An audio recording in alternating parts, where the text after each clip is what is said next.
Well, hello YouTube. I thought I'd do a quick video on a new little gadget I just purchased, just to try out something that I've been wanting to experiment with.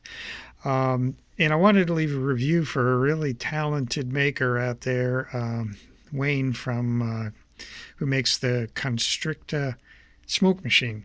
This was about $20 shipped, and it's a kit that you can make a smoke machine that you can add into your cosplay devices or anything else that you want. It's really slick. Yeah, I did it by myself with my hot glue gun, of course. I wanted to add a bit of glue. It comes with all the necessary parts and a really good instructional video on how to put it together. That is the most critical part. I've added a lot of extra hot glue.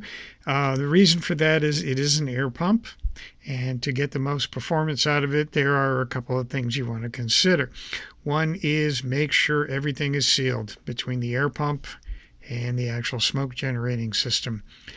You want to I went a little crazy with the hot glue, but this is to make sure that I don't lose that air pressure. Number two, as Wayne points out in his video, make sure you use good batteries. I started out with some cheap Sonys that I had laying around.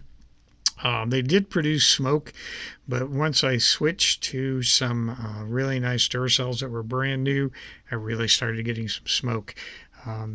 And the setup was actually fairly simple. Let me turn it on. We'll see what we get. It takes a little bit for the smoke gun to heat up.